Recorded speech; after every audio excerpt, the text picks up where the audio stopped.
We are out here for Mexico Day. My name is Cas. Your name is? Juan Pablo. Juan Pablo and? Carla. Okay, so we're going to ask you a few questions about Mexico Day. So first, this is the Mexican Independence Day. So what does that mean to you as a Mexican?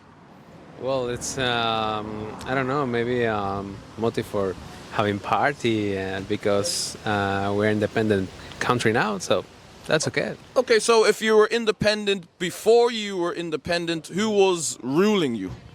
Spain. Okay, very good. So now that you have your independence, can you truly say that Mexico is free from all the oppression that they had before?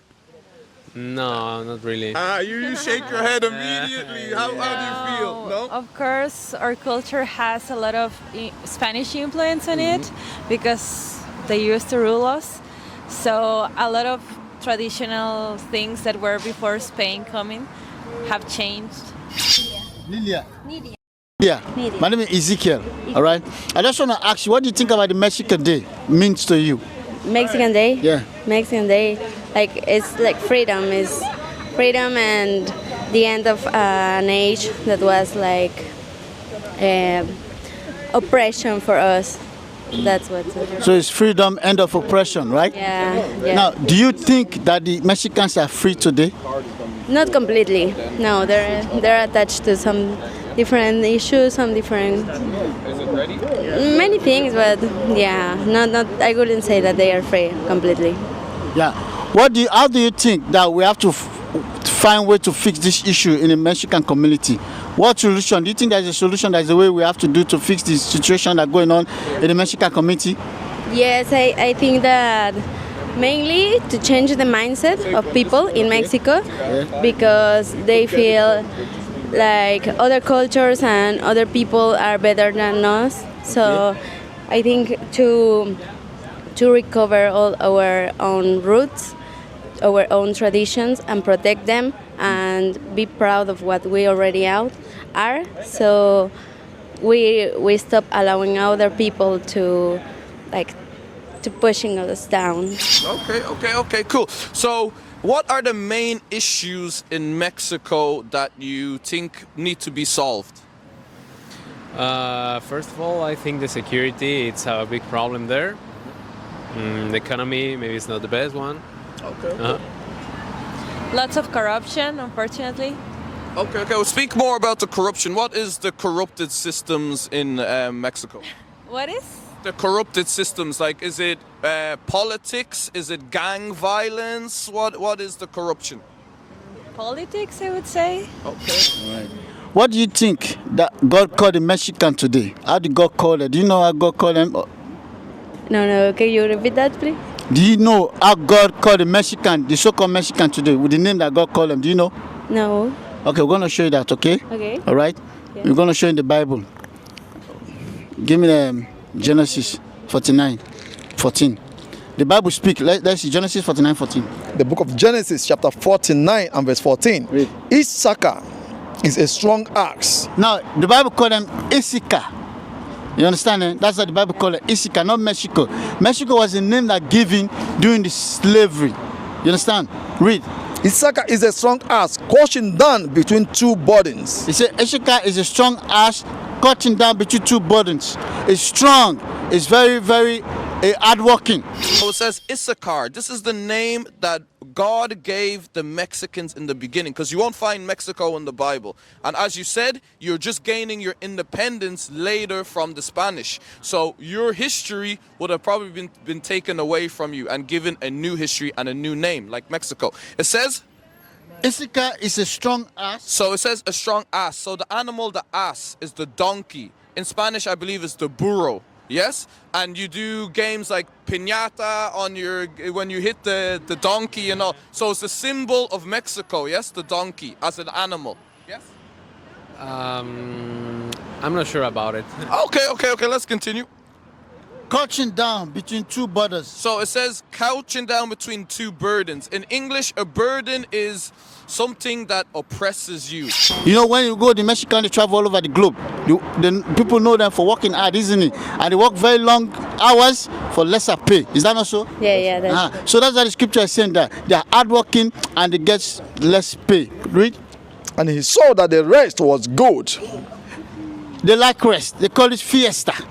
Siesta. Is that not so? I don't speak Spanish. I'm just trying. They call it siesta. Is that not so? They like to rest, to relax. That's what the Bible is saying. So the so-called Mexicans are called Eseka. That's biblical. They are in the Bible. You are not Mexican. Mexican was the name they're given to you. Read. So in Mexico, they have long working hours, but they get paid very little. Especially when they travel around the world, that is the same thing. They're always doing the job that people don't want to do, and they do it long, and they do it strong, like building houses, working in hospitals, and continue.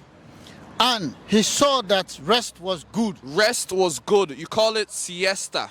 You value rest because you work very hard. So now when it's time to rest, you say, this is the time of rest, siesta. And the land that is it was pleasant. It says your land is pleasant. So in Mexico, is your weather good? Good weather?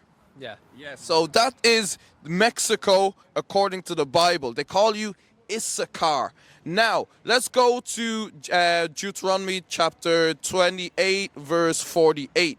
Because when the Spanish had you in oppression, let's say, did they have you in some sort of captivity? And the land that it was pleasant, and in the bow his shoulder to bear and become a servant unto tribute. You see that? The land that Mexico is in today is very rich in resources and wealth. Is that not so? Yeah. And now, does the Mexican enjoy those wealth? No, not, yeah, but yeah, kind of. Do you enjoy your resources in the land of Mexico? Yeah. You do? Yeah. Okay, now I'm going to go to the Bible and show you. Right? Remember, your name was Issachar, God called you. And then now the world call you Mexican. Why is that? Do you know why?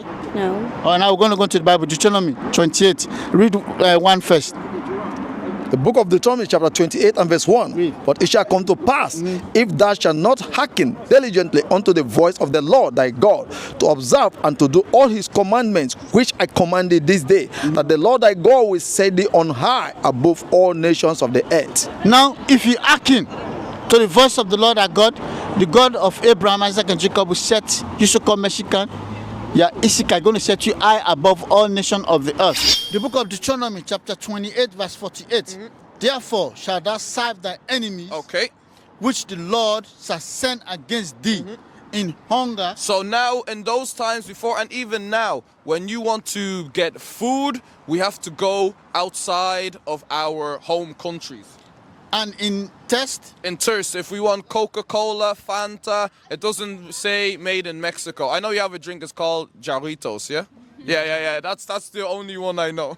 And in nakedness. In nakedness, the clothes we're wearing now doesn't say made in Mexico. And in want of all things. So now if you want a good passport, you leave Mexico. If you want good education, you leave Mexico. Even if you want to learn more about God, they say you will go to, Spanish Catholic, Romans, all these people will teach you God. But we have the book before they had it, before they had us in oppression. Continue. And he shall put a yoke of iron upon thy neck. So when the Mexicans, when they were traveled around the world by Spain, they had yokes of iron upon their necks. This is very descriptive.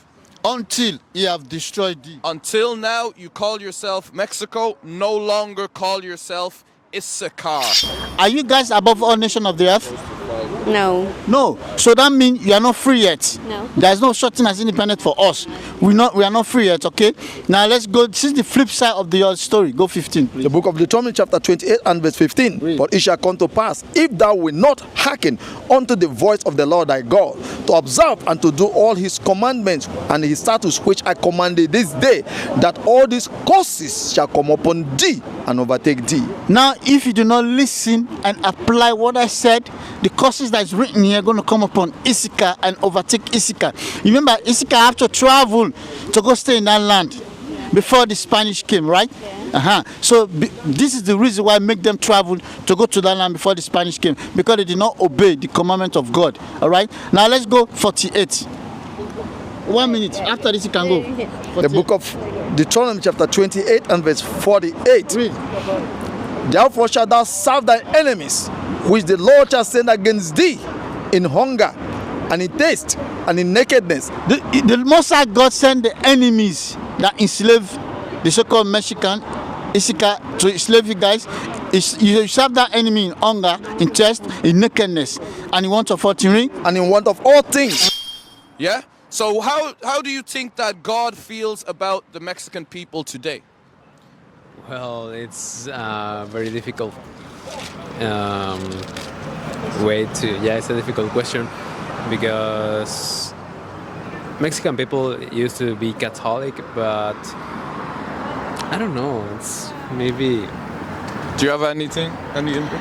Honestly, I don't know what to say. Okay. We're gonna read it. Go. Deuteronomy chapter 7 verse 6. For thou art an holy people unto the Lord thy God. It says you're a holy people unto God. The Lord thy God hath chosen thee to be a special people unto himself. A special people unto himself. So the children of Issachar, one of the 12 tribes of the original Israel, not the one now that we know. Above all people that are upon the face of the earth. Above all people. So when we listen to God, he's going to put us above all people. When we don't listen, that's when we have non-independence. That's when we have to fight for independence. When our independence is here in this Bible. So after all we brought out today, what do you think is how to fix the issues in Mexico?